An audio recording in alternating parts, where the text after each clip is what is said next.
All right, here we go, do a little exam review. We're gonna look at 1.5, number 5, and see what is happening there. Oh, okay, we have a table of values given. It's given sideways. I like to make mine vertical. And our job is to figure out the degree of the polynomial. So this is some kind of polynomial function. In other words, it's not a logarithm, it's not an exponential. It's some kind of polynomial, and we got to figure out, is it x squared, x cubed, x to the fourth? What is its degree? Anybody remember what we need to do that? Is Valentine? Find the differences. We're going to find the average rate of change. Or find the differences. We'll find the differences. These are all the same. Everybody notice that? So we're all good. Now look here, so let's see. This is 2 and 10 and 17 and 23. Well, it sure as heck isn't linear, right? All right, let's try this one. That's 8, 7, 6. It's not quadratic. Remember, if it's linear, the first differences are the same, assuming equal size input values, or intervals. So if the first difference is the same, it's linear. If the second differences are the same, it's quadratic. Okay, -1. Oh, here we go. The third differences are matching, so therefore it is a cubic polynomial. Remember that now? Okay. Who else found one?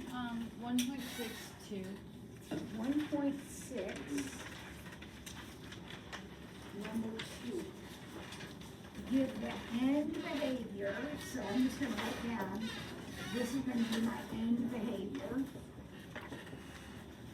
And my function is, I'm doing number 2, so my function is m. All right, I like to draw a picture, amazing. So I'm going to plot my zeros. So it looks like I have zeros at 0, 1, and 6. Would you agree with that?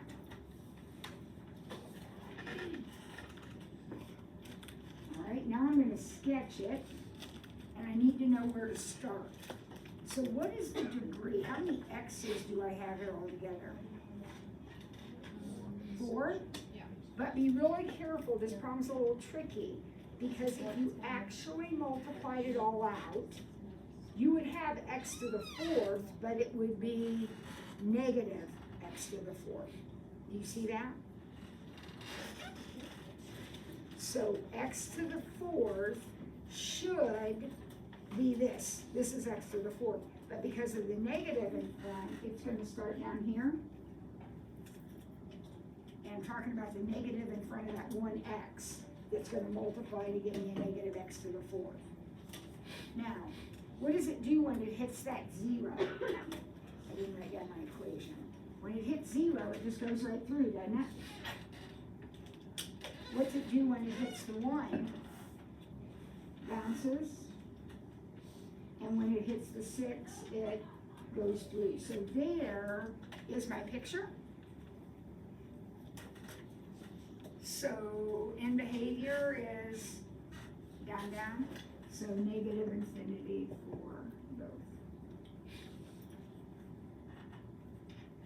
You didn't have to draw the picture, but that was good practice for us, and it helps me visualize it.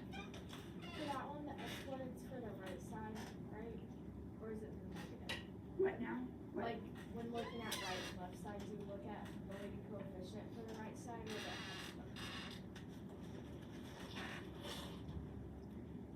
Can somebody rephrase that? It's making sense to her, it's not making sense to me, I'm not getting the question. What am I, to do what now? Like, This is the right side, this is the left side, is that what your question and is? like, when looking at, when you're graphing the polynomial, Yes. and to know which side, like, if the right side goes up or down for the arrow, like, how do you know that? Like, do you look at the negative in front of the Well, you have to know what the degree is. Or is the degree? The what you degree's look at? 4, and that's even, so even behavior is the same, it's either up, or down, down. The negative coefficient makes it Down. down, yeah. All right, who else found something? Leo? 2.1, number 3. 2.1, number 3.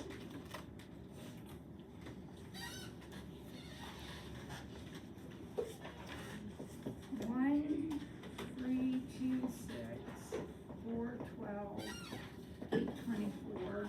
And I wanna know if it's arithmetic or geometric. It's not seeming to be the one to me. It's certainly, I'm not adding the same thing to get from term to term, so it's not arithmetic. If it's geometric, the ratio would be the same, so 3 over 1 would have to equal 2 over 3. No, so it's neither, because there is no common difference. There's no, I'm not adding the same number to term, and there's no common ratio, I'm not multiplying by the same number. So that one is a neither. Now, if we took, like, only looked at part of it, which we can't do, but if we did, then we could see some geometric stuff going on there, but as it stands, nothing. All right, what else have you found?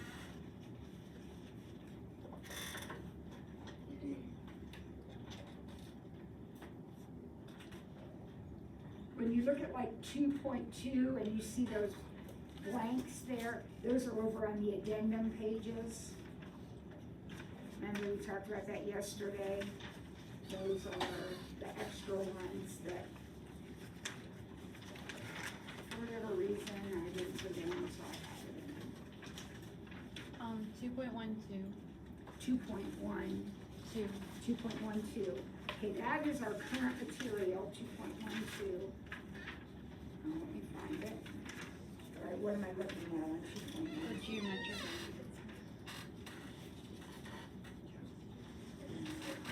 Which one? Oh, What? 2.1 and then number 2. Oh, 2. Sorry. And number 2. 2.1 and number 2. All right, so I have a geometric sequence. And I know the third term is 16, and the sixth term is negative 128. And I have to find, this means find your formula, you know, your equation for this sequence, and then the 10th term. Okay. Well, we think about this a couple of different ways, but one way to think about it is to actually visualize the sequence. So, I know this term is 16, that's the fourth, and this term is negative 128, so this is the third term, this is the sixth term. Charlie? It says A. What is it? Oh, wait, I was on 1, my bad. Never mind, sorry. Sorry, my bad. So am I doing the right thing? Yes. Yes, Okay. yes, you are. Okay. So, think about this for a second. I have to multiply, it's geometric. So I have to multiply by something, and by that thing again, and by that thing again, to get from 16 to negative 128. So one way to think about it is to say 16 times RRR has to be negative 128. Does that make sense to you? Okay, so then I'll divide, so R cubed equals, what is that, 8? Negative 8? I divide by 16. And then R has to be negative 2. So if I go that way, I am timesing by negative 2. If I go backwards, I am dividing by -2. Does that make sense to you? Now, I gotta write a formula. Anytime I have a geometric, I think about this, I use this one. There are other versions, it's fine, but I use this one. So I'm gonna have my first term is 4. My ratio is -2 to the n minus first. So that's what I would write down for that. And then, of course, find the 10th term. I can either, it wouldn't be too bad to just keep counting here, or I'll just put 10 in here and do 4 times -2 to the 9th, whatever that is.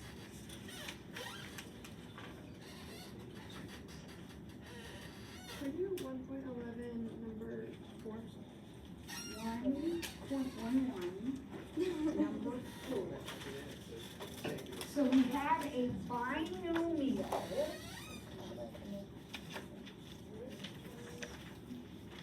Yeah, 1.11. So we have a binomial. And we want to know what the third term is.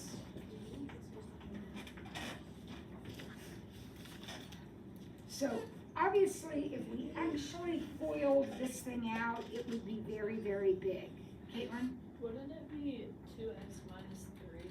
Not see. Oh, thank you. It is 2x minus 3, yeah. Thank you. So if I multiplied this all out, it would be something big and huge, lots and lots of terms. Well, we are interested in only the third term of the expansion. Every term is going to consist of 3 pieces.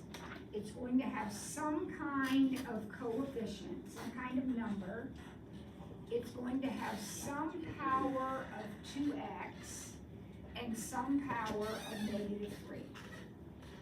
That's how it works, every single one of these terms. Okay? Now, the powers are easy to determine, because if you just think about FOILing this thing out, you know, however many times, wouldn't, if you FOILed it all the way, did all 8 multiplications, wouldn't you have this guy, 2x, times itself 8 times, ultimately? So in the first term, that's an 8. What is it in the second term? That's 7. In the third term, it is a 6. Guys, think about, I mean, if I FOIL out x plus 1 to the third, it's x cubed plus x squared plus x plus. That's what it is if I FOIL it out. Notice what's happening to the powers on x. They're going down, right? Because the farther you go, the fewer of them there are to multiply. So if I want the third term, that exponent would be 8 in the first term, but then counting down, it would be 6. This one then has to be 2, because when I'm expanding to the 8th power, the exponents add up, you don't see the ones here, but the exponents add up to whatever that is. Now, how do I find the coefficient? Well, there are a couple ways. Anybody remember how to find Triangle. this number out here? Pascal's triangle. I can use Pascal's triangle. Now, that's gonna be a little tedious because I gotta work my way down all the way to the 8th row. Now, the good news is I don't really have to write everything out because I'm just interested in the third term. So I'm gonna start just doing this part of it. And the number I want's 28. I don't really care about the whole triangle. I only need the third number in the 8th row, so that's one option. You can do that, 100%. That number is a 28. Now, I'm not done yet with the problem, but I want to talk about another way you could do that. If you have a calculator to do the problem. Charlie? It's 28. No. Oh, it's the coefficient. coefficient, this, what am I looking for? What is the third term? I have to multiply all this together, that would be my third term. Ooh, 28 is just the coefficient, okay. okay? Now, the other way you can find this, and I don't know if you remember this conversation or not, but on your calculator, in the probability menu, you have something called combinations. You have an NCR button. So if you do go to your math menu and click across the probability, so press your math button, click across the probability. Right? You see an option that's NCR. Well, N is 8. And R is whatever that exponent is on that X. So here it would, for this number right here, it's 8C8. Here it's 8C7, and here it's 8C6. So if you press 8, and then that button, and then 6, it'll say 28. So that's another option for you, if you have a calculator. Does the triangle not have a 1 at the top? No. Well, that would be x plus y to the 0th. So So then, that is the 0th row. This is the first row, the second row, third row, fourth row. okay. Okay, so what's my answer? Well, I hope I have a calculator because there's a lot going on here. This is gonna be 28 times 64x to the 6th times 9. So 28 times 9 times 64, I got 16,128 x to the 6th as my final answer. What is the third term? Right there it is. Charlie? Wait, I thought the first term is gonna be like, isn't it gonna be 2x to the 8? It is. Negative 3 is gonna be, To the that's zero. to the 0, Yeah. okay, oh, okay, Because negative 3 to the 0th is 1. right, Yeah, okay, yeah. alright. So look at a row that I have written out, Charlie. This is the 5th row, Yes. right? So the exponents on the two things, this is gonna be 5, 0. This is gonna be 4, 1, 3, 2, 2, 3, 1, 4, and this one will be 0, 5. So it's to the 5th power, but there's actually 6 terms because of those zeros in there. Right? Okay, well, since that seemed to be boggling, let's just throw another one in there like that. Let's say we have the expansion, x plus 2y, and we'll go to the 7th power, and we want the 4th term. Okay, so we know that the 4th term will have a coefficient, a power of x, and a power of 2y. All right, is that clear with everyone? Okay, since we're going to the 7th power in the original problem, we'll be using the 7th row of our triangle, if that's the way we're doing it. Okay, now, I've written out part of the 7th row. I'm gonna do one more number here, that would be 35, right? Remember how we built the triangle? So 1, 2, 3, 4, the 4th term has a coefficient of 35. Now, I gotta put the exponents on. Whatever they are, they're gonna add up to 7. Right? In the first term, like Charlie said just a moment ago, in the first term, the power on that x will be 7. Here it will be 6, 5, 4. So the power on the x is 4. That does not have anything to do with the 4th term. That 4 is because I counted down. Right? Okay. Now, if that's a 4, then this one has to be a 3, because they gotta add up to 7.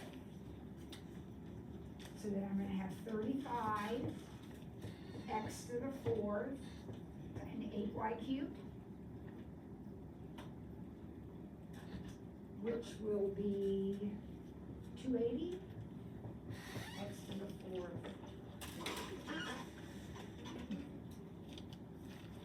Is that setting a little bit better now? All right. Who else found something to look at? Yep. Can we do number 5 on 111? 111, so same section, number 5. Oh, shoot. I should have just done that one instead of this other example. Well, it's exactly the same thing, Celeste, except you're finding all the terms, not just a particular one.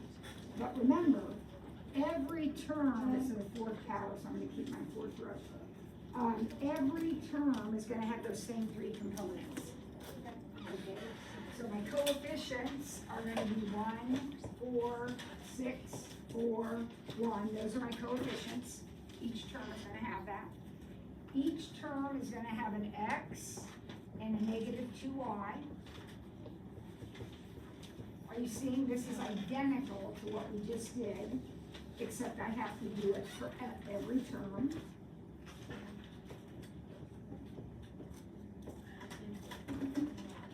And now I have to put on my exponents. This is to the 4th power, x minus 2y to the 4th. So what is the power on my first x? This is my first term right here. That's gonna be 4. And then 3, 2, 1, 0. And they gotta add up to 4.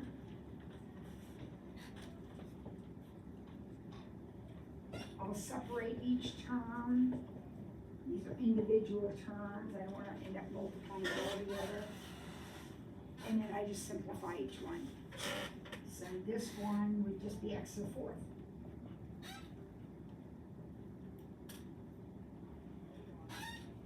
What would this one be?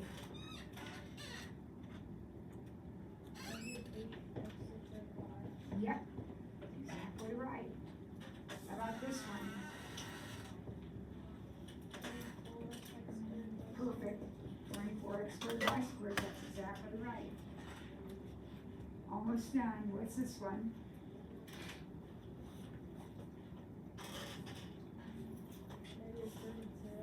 Yep. xy cubed. And on the end, we're gonna have 16y to the 4th. So that is exactly what we just did, but we did it for only one particular term. Shall we? Could we do, 1.11, but number 2? All right, so we done with this? Okay. What's in So 1.11, number 2, says use long division, yucko, to find the slant asymptote. Okay, so first of all, do we recognize that that thing, which I can't even really read, so I'm just gonna make up the last number. Do we recognize that that is going to have a slant asymptote? Because the power on top is 1 bigger than the power on the bottom. Anytime the power on top is bigger, you're going to have a nonlinear, or you're gonna have a non-horizontal asymptote. If it's 1 power bigger, it'll be a line. If it's 2 powers bigger, it'll be a parabola. 3 powers bigger would be a cube. Asymptotes can have any shape. They do not have to be linear. But this one is. And for some strange reason, we're doing a long division.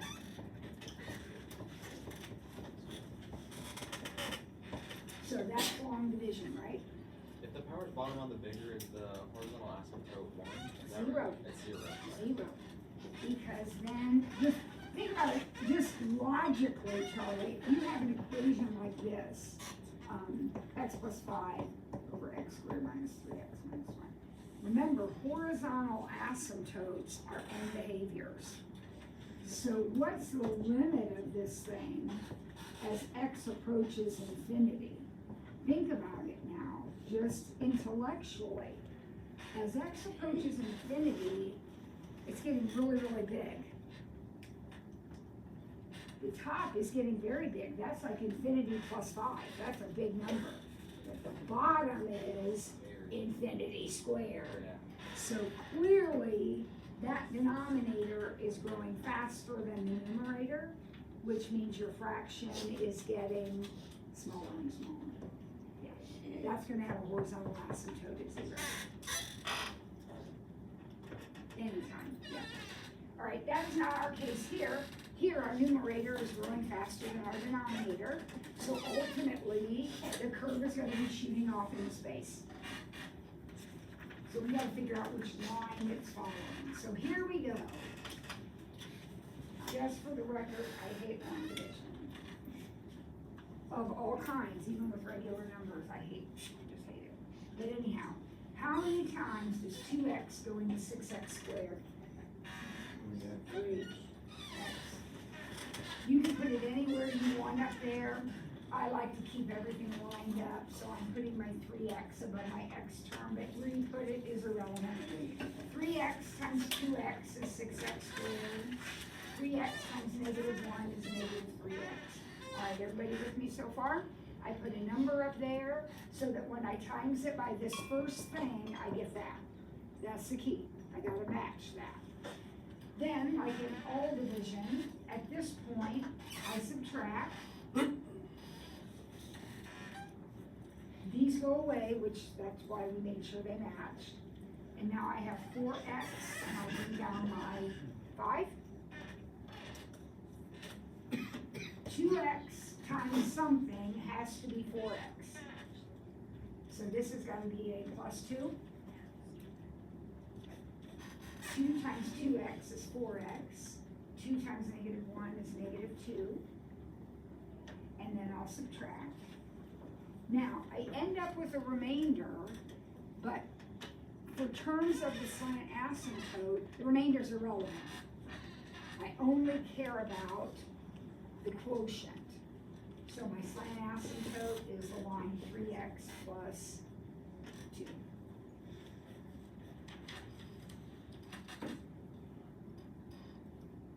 Okay? All right, what else?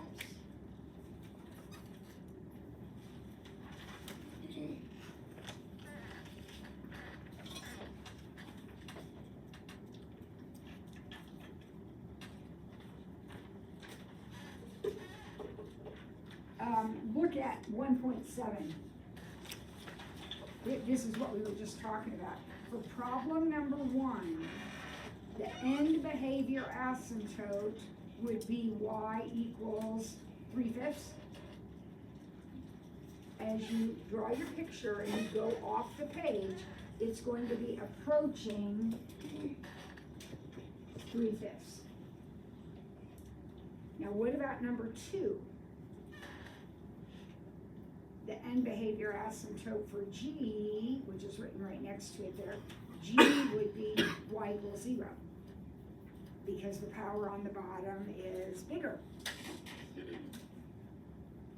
What about number 3? Aren't we gonna have to find our slant asymptote for number 3? Thank God it doesn't say long division, so we'll just synthetically divide it. And I could stop right there. What is my end behavior asymptote for that guy? Y equals 3x minus 16. Okay? Alright, so that kind of is a little synopsis of what we were just talking about. Alright, what else?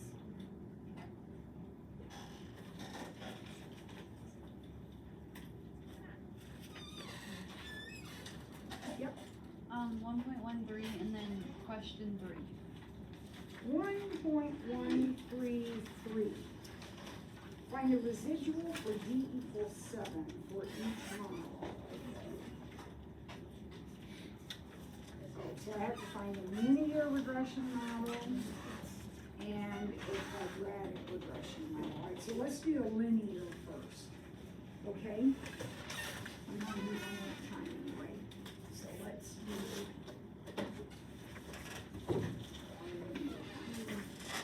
All right, so, where am I?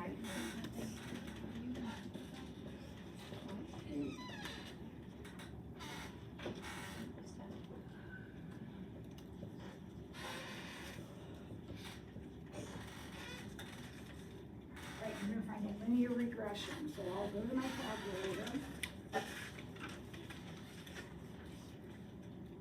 Put these in.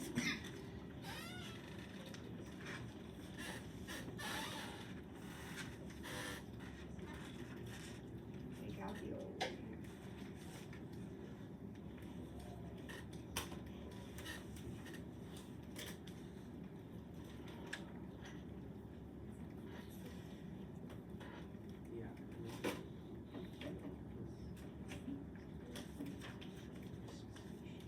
Alright. I'm doing a linear regression.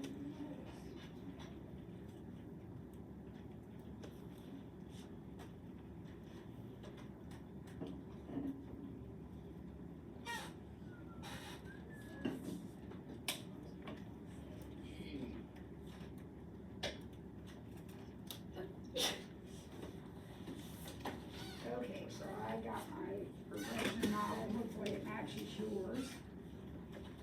I got y equals 0.548x plus 0.104. Is that what you got?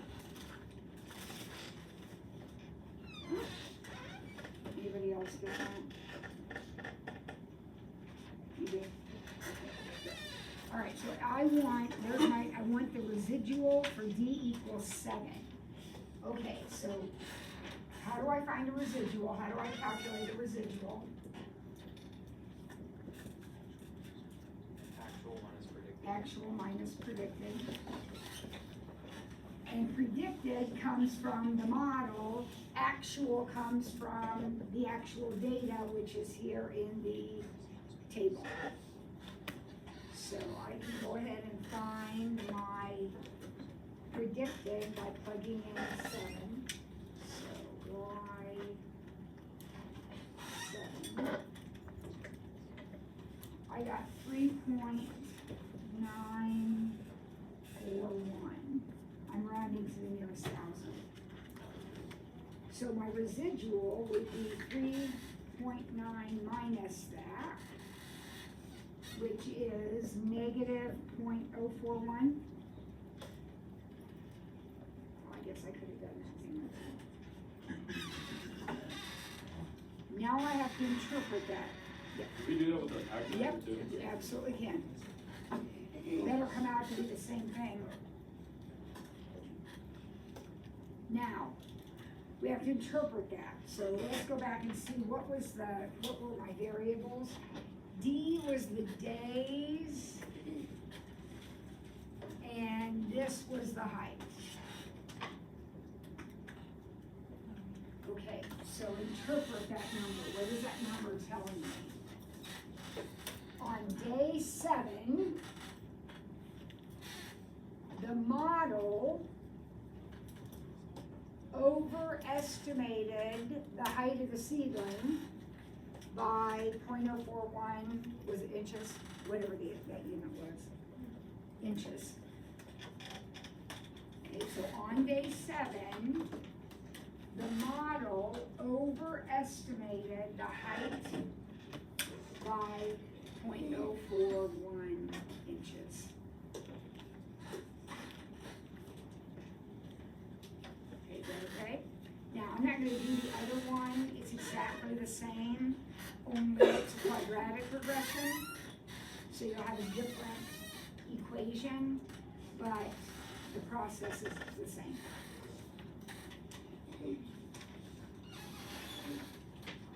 Correct? have we got?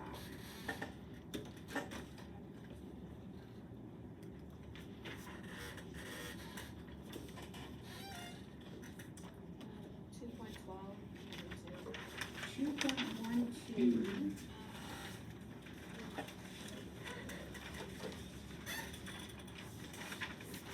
Number 2.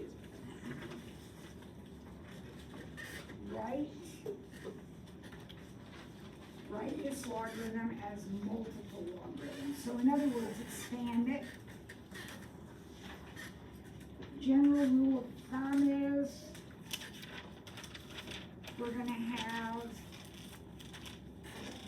a logarithm for each thing. I think that's a z, I can't really read it. So we're gonna have, somehow in there's gonna be a log 3 of 9, there's gonna be a log base 3 of root x, and there's gonna be a log base 3 of z. Alright, now there's more to do, but that's the initial breakup. Each of those has its own logarithm. Now, what can you tell me about what else I need to put in here to get my answer? Leo? Could you simplify log base 3 of 9? You better simplify log base 3 of 9. What is log base 3 of 9? 2. Okay? Because 3 squared is 9. Okay? What about the next one? What can I do with that? Algebra? Instead of having a root, you can make it a 1/2 log 3. Exactly. He says that radical is really a 1/2 power. And what happens to exponents? They come out as coefficients.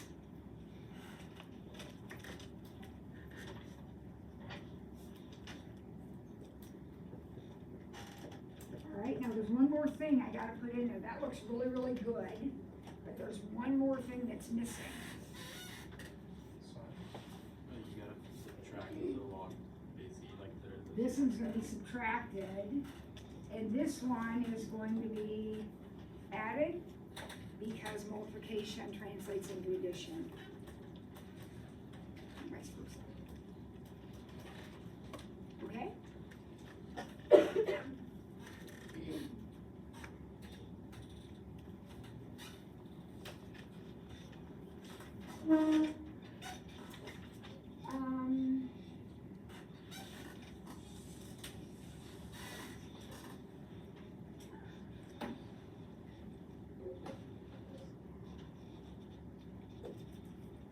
I know we technically haven't done 2.13 yet, but we should be able to do all of those except maybe the last couple are a little tricky.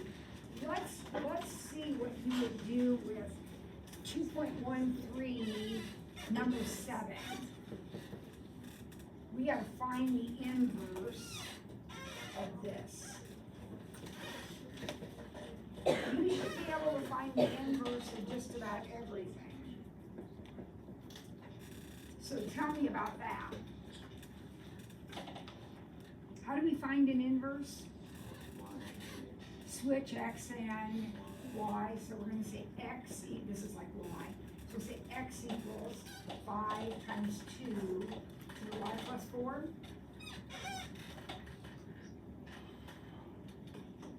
Right? And then what? You do the same steps no matter what your equation is. The next thing you need to do is get y by itself. Right? We have a problem. What's our problem? Y is an exponent. The only way to get it by itself is to log it. Yep. So we're going to divide by 5 first. And then we're going to take the logarithm of both sides. Thank you. I gotta do that first. So I'll add 10 and divide by 5. Thank you very much, Lily. Now am I okay?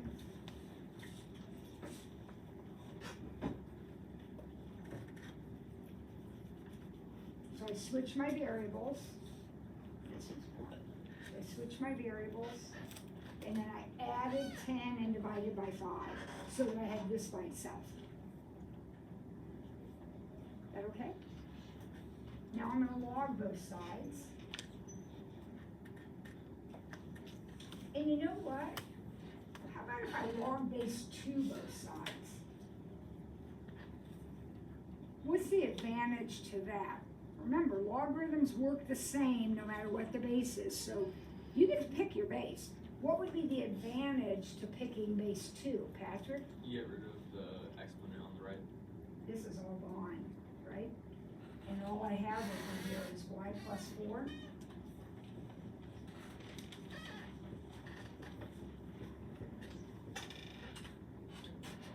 So then all I need to do is subtract 4.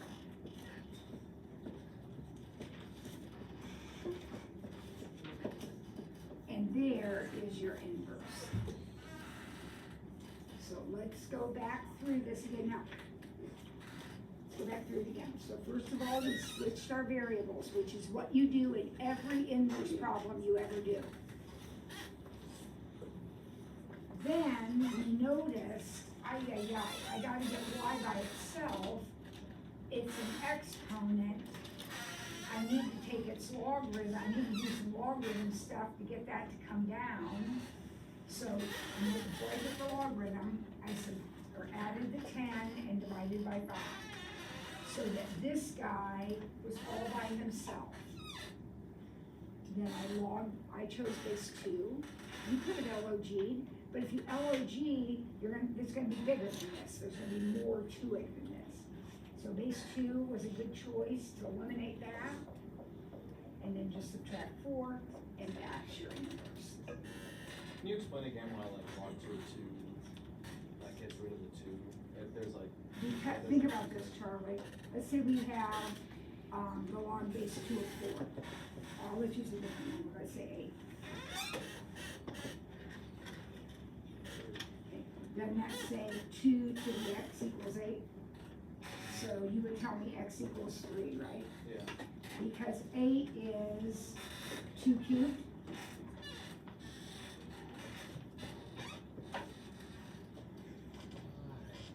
I mean, you don't have to do that, but when you work it out, it's going to come out to be that. And that is considered a property of logarithms, log base b to the nth is n. That is one of the properties. But you can work it out if you wish. But it would be 1 then, right?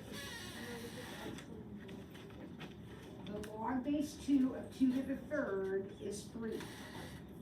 So the log base 2 of 2 to the y plus 4 is the y plus 4. Got it. If I got log base 2 of x plus 10 over 80, would that be like kind of wrong? It's the same, but just not simplified as far. Oh, because you changed that? Yeah. Yeah, that's fine. Can you do that with like any number? Any number. Yeah. Logarithms are beautiful things. Okay, let me see if there's anything there. I wanted to do that one because I just want to make sure, even though the problem looks crazy, you know how to do that. All right. Anything else that you notice there that you're not sure about?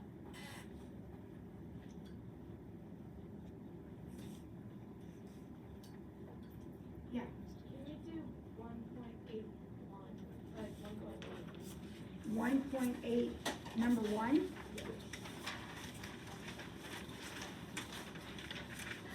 1.8, number 1.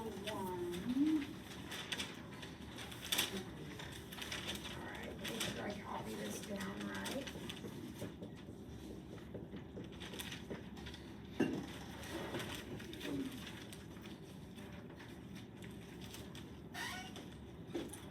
Well, you look at this and what immediately strikes you?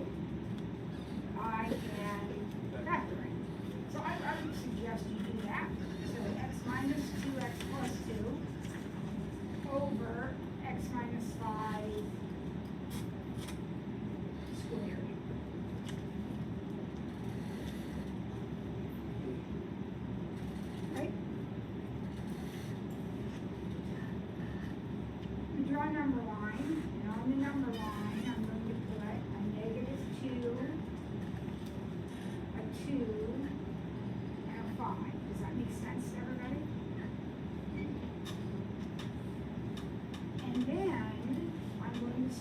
picking numbers. Since it's a no calculator problem, I gotta show some work. So I'm gonna start picking numbers, so like -3. So -3 would make a negative, and of course a positive. That's gonna be positive no matter what, because it's squared. So a negative, and a positive, does that yield less than 0? No. Okay. So let's try 0. 0 gives me a negative, a positive, a positive. Does that yield less than 0? Okay. 3, number 3. 3 makes all positive, doesn't it? And that's not good. And how about 7?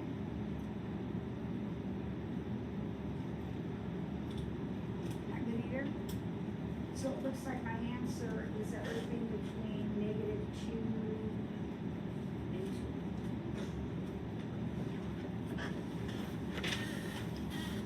One quick comment about that kind of problem.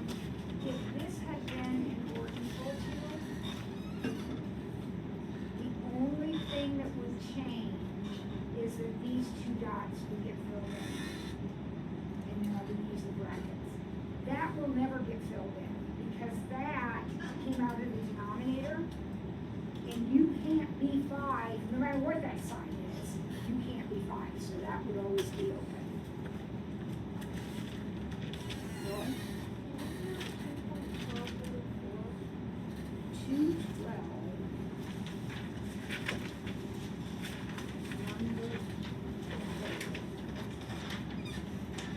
Right? Yeah, this is what we did yesterday. Did you watch your video? I did. Okay. So log 3 as a vertical dilation of log base 4x. So remember what a vertical dilation means. You're multiplying the function by something, and that changes its height. Isn't that separated to be log 4 over log 30? So this is how I'm starting. This is what the problem says. But yes, if you can just remember that, you're all good. I'm gonna go through the steps again. But yeah, if you got that memorized, you're all good. You wanna find K, or you wanna rewrite the problem like this with something stuck in here. Okay, so I'm gonna remember that this is, well, I'm gonna figure out what K is. So it's gonna be the log base 3 of x over the log base 4 of x. I'm solving for K, because that's really what I gotta figure out, is what's K. So I know this is the log of x over the log of 3. This is the log of x over the log of 4. And that's gonna become the log of 4 over the log of 3 when I invert and multiply. Okay, so I can either stick that in for K, that is fine, that's a K value, log 4 over log 3, I can absolutely do that. Or I can recognize that that is the same as the log base 3 of 4, and I can use that as my K. But I have to find a K value here, and that's a good form. This is a form for that. Can you 2.9 number 3? 2.9, number 3. So this is kind of the same thing. What's a natural log? Basic. So right now, where am I? Right now, it's a base 6 logarithm. With my change of base idea that we were just using right there, would you agree I could write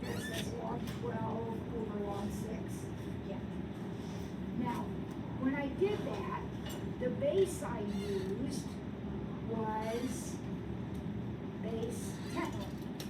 But I could have used base E.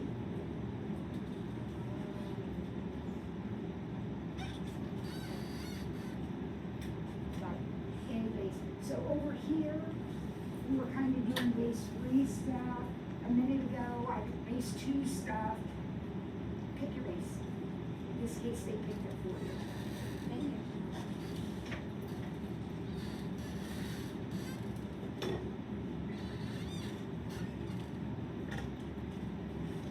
Alright, anything else? That you can think of?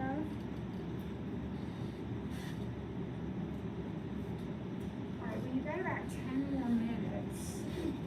So why don't you do what you need to do in this 10 minutes? On Monday, that's our last chance to ask questions and review. Your exam is Tuesday, and Monday's period is very short because of different stuff going on. So,